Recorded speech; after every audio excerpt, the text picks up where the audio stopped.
We're rolling. Okay. John, why don't you tell me your full name, date of birth, your serial number, and where you were born?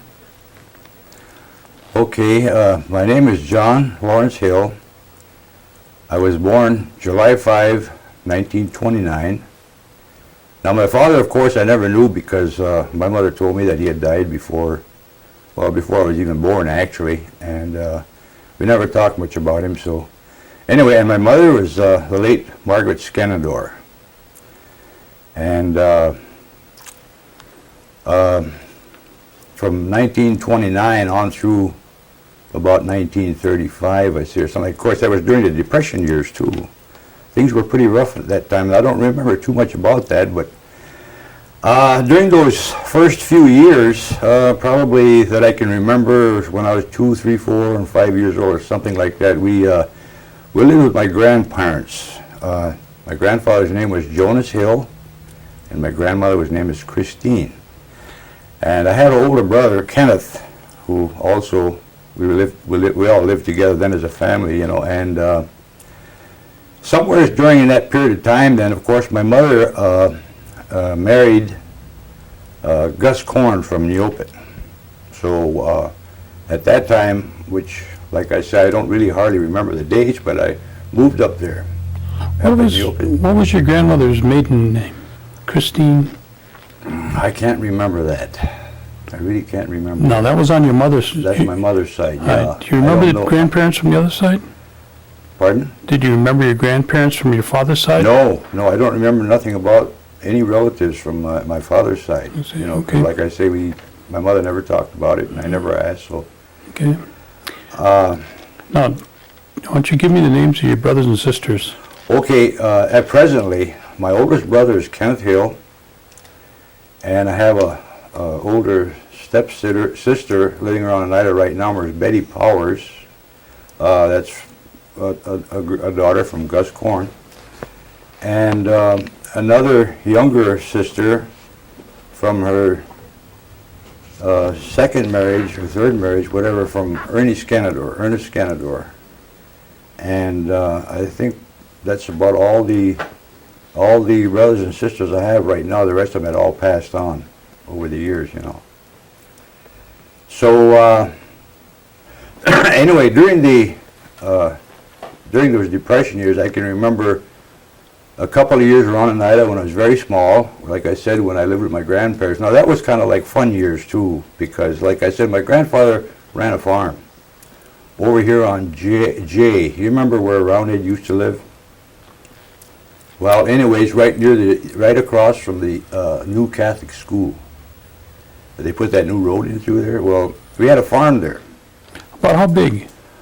Oh, I don't know how many acres, but I think we had about 25 or 30 or 35 milking cows. 35 milking Yes. cows. And of course, back in those days, that's you a had to big milk them farm. by hand. You know? So we learned at an early age, Kenny and I, to do a little bit farming. We did a lot of the chores, what we could do. You know, once in a while, we got a little older, we'd go out and pitch hay up under the wagon, you know, and drive the team. My grandfather figured whatever we could do, he'd let us do it, you know, and he was pretty good with that. And we did a little farm work on and off. Then, of course, like I said, this was now during the harvest season, the summer. Now, at that time, my mother was living up at Neopet. So school season started to come around, so I moved back up there. Now, the first year was probably, before I moved up there, I think I went to my first year of school in Oneida at the Lutheran school, the old Lutheran school. I don't know how many months I went to school there, but that was my first year, first grade. And then the following year, that's when I moved up to Neopet, and I started my school there at the Catholic school in Neopet. I think I went to school there about 2 years.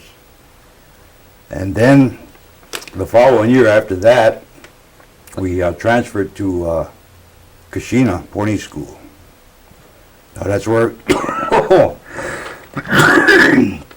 that's where we had to stay because of the boarding school. You know, we stayed there through the whole school period, school season. And we went home for Thanksgiving. We went home for Christmas and for Thanksgiving.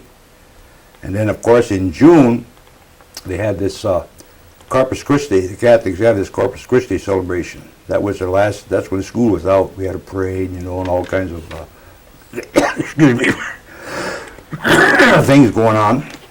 And then we went back to Neopet there for a while and did a little of this, what kids do, had a Boy Scout troop up there, and we did a lot of camping out and stuff like that. Then, finally, I come back to Oneida again for the summer, stay with my grandparents.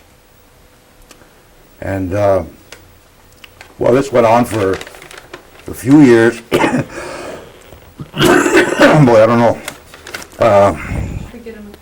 You want some water or soda? I got some No, soda. not right now, thanks.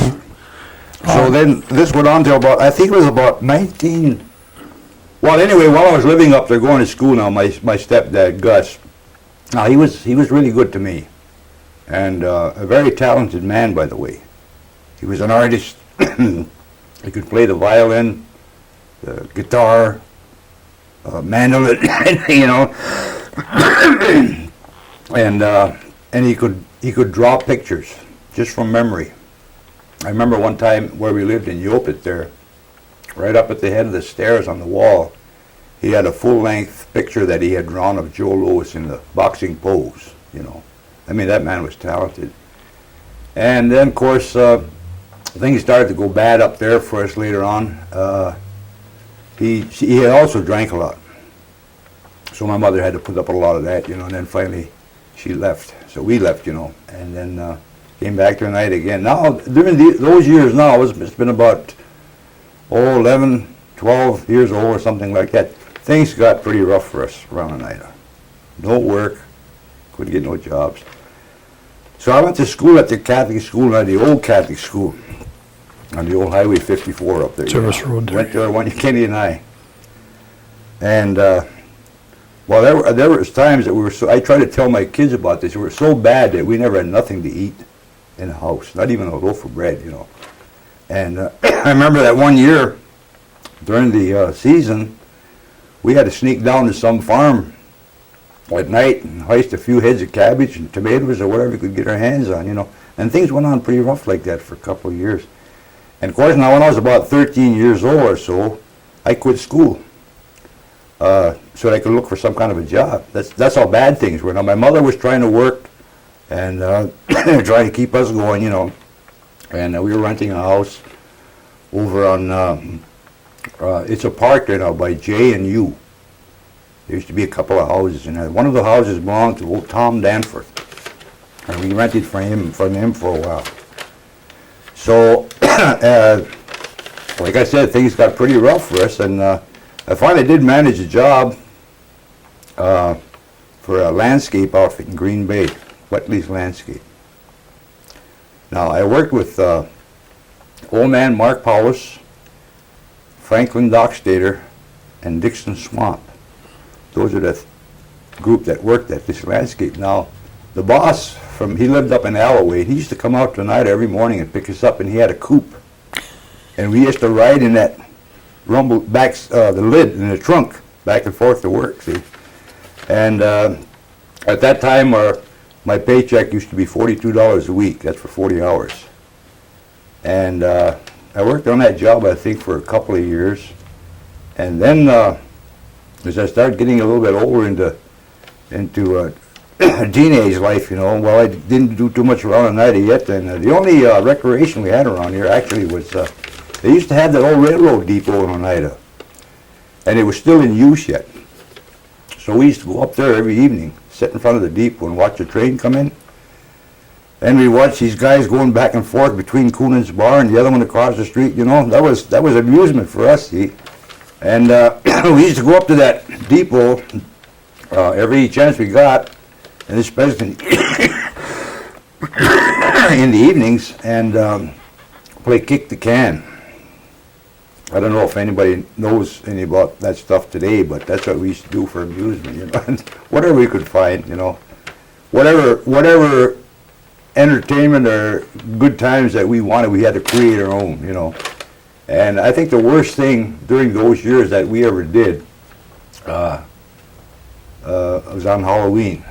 We'd go around and knock on somebody's front door. Then when he comes to answer it, we'd go around and run around the back. And of course, once in a while, a little bit extreme, we pushed over a couple of outhouses, you know. That was fun then. So, of course, I was about like 16 years old. And then I had to, for some reason or another, I had to quit working. Oh, I know what it was now. I got into a car accident. A bad one, right across from the cemetery down here, the Episcopal Cemetery.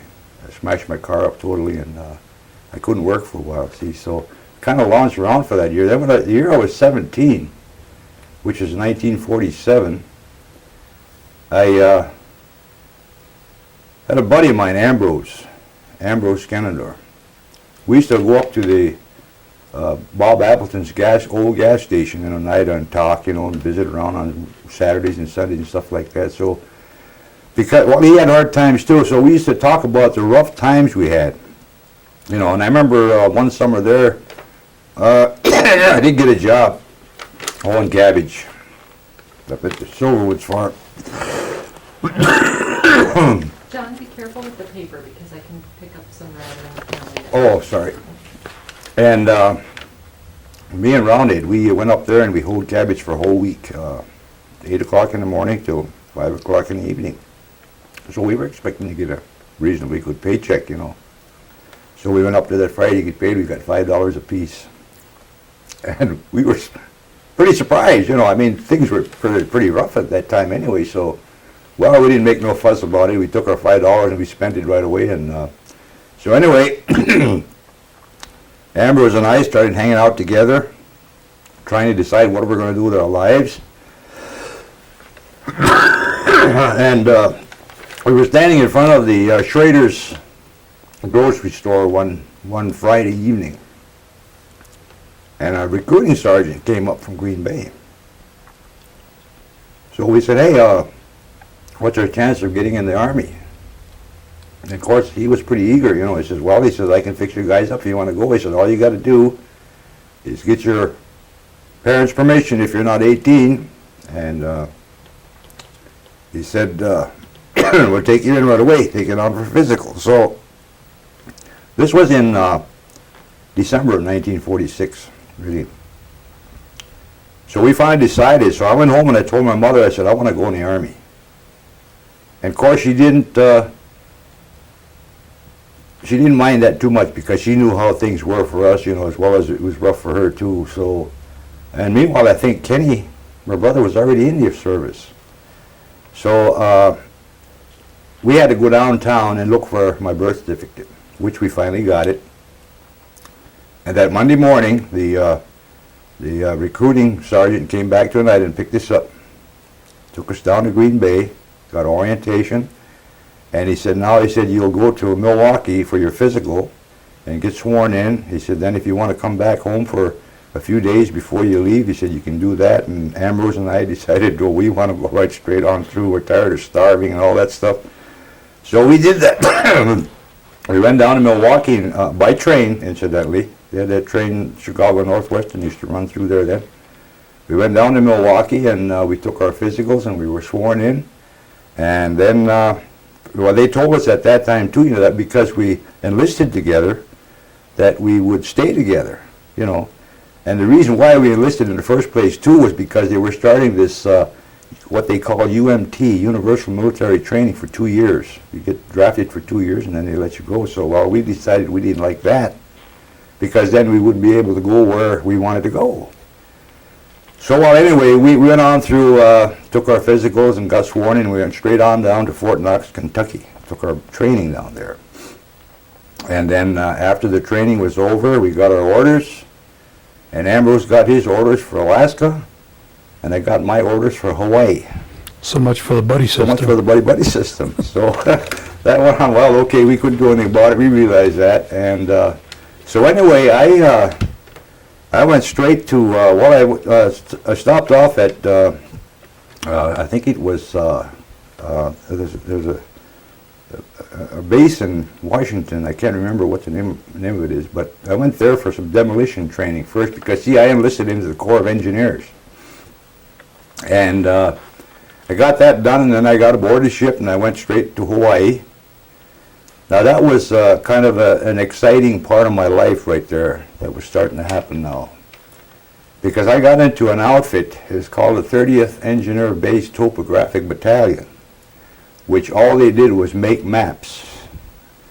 So, because it was so interesting to me, because there's so much traveling involved in this now, we went all over the Pacific, every island, and that's the objective of this unit, was to survey and map every island in the Pacific.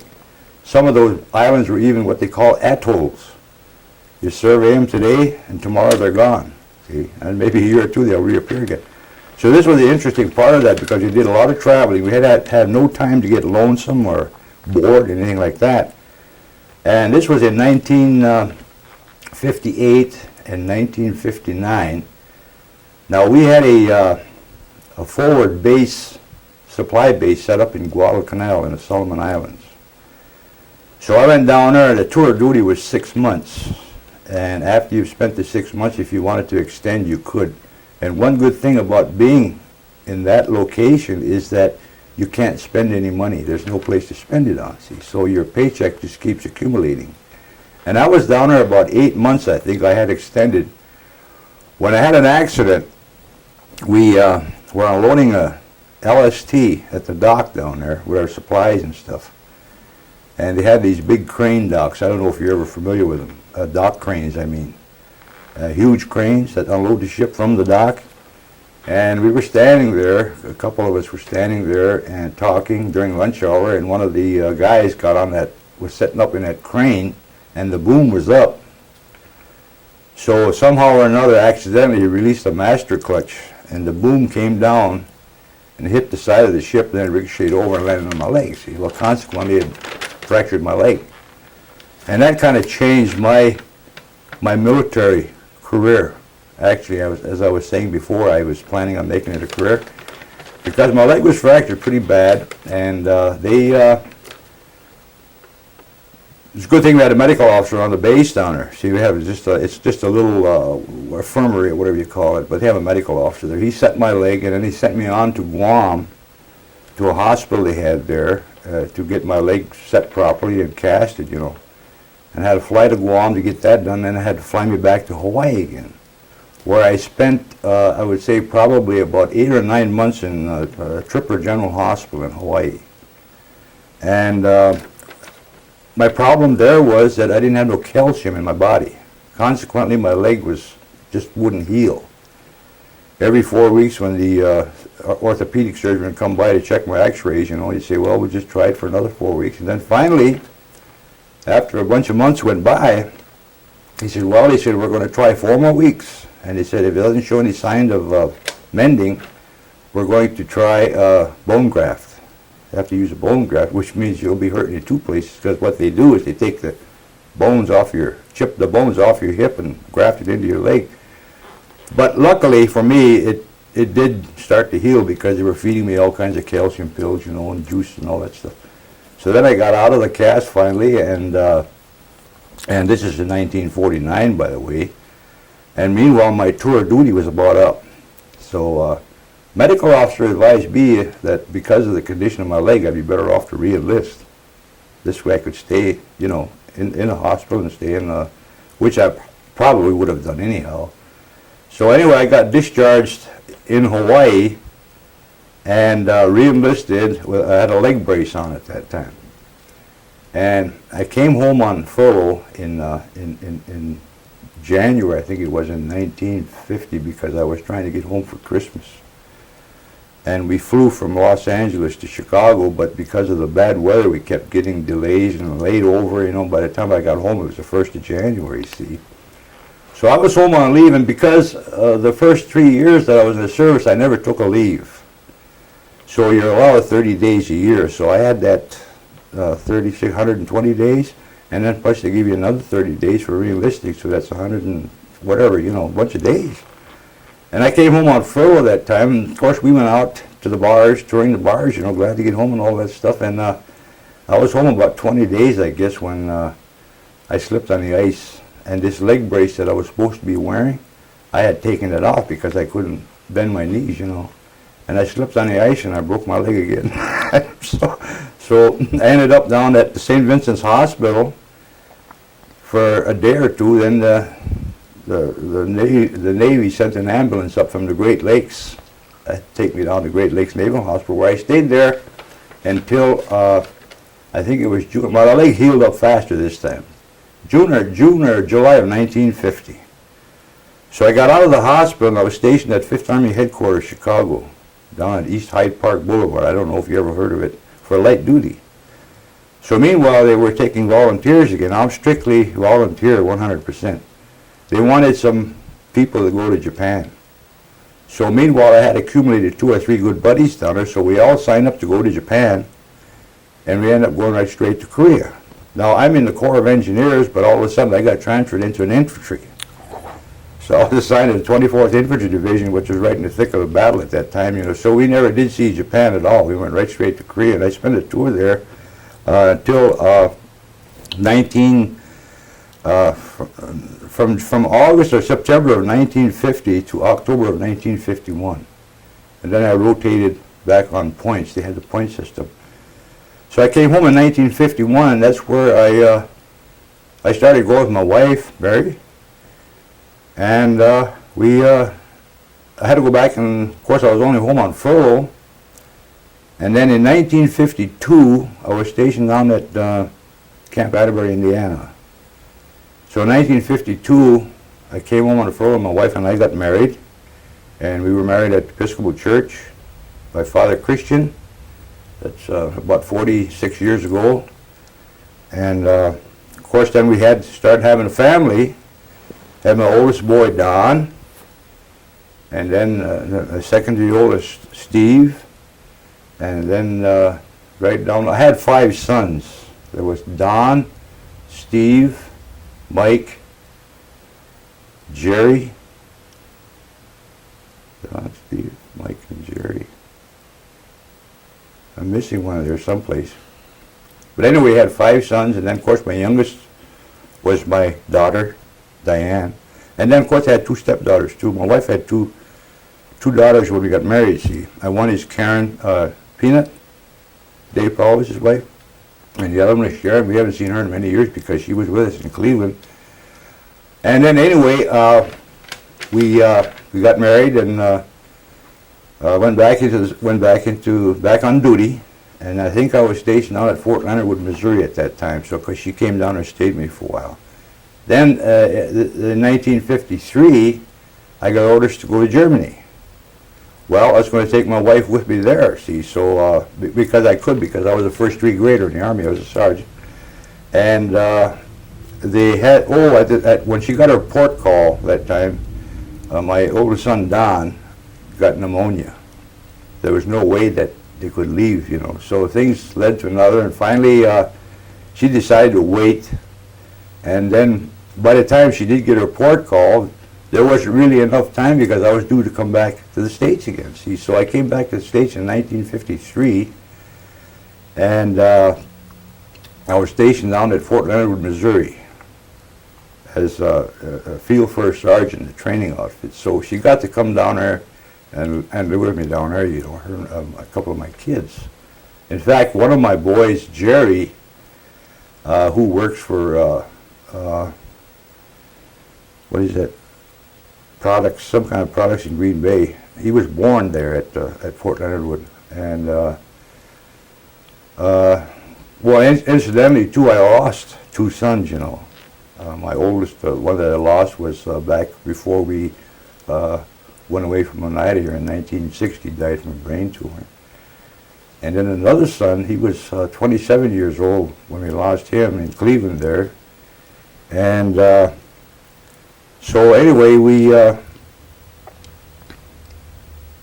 lived at Fort Leonard Wood for a year or two, and in 1955 or 56, I got orders to go back to Korea again. So of course then my wife came back home here and lived with her mother for a little while, and then she eventually got an apartment in town, and then I went on over to Korea again for the second time, see. And did my tour there. And at that time, I decided I think I'll just get out of the Army. So I came back in 1957. It was December.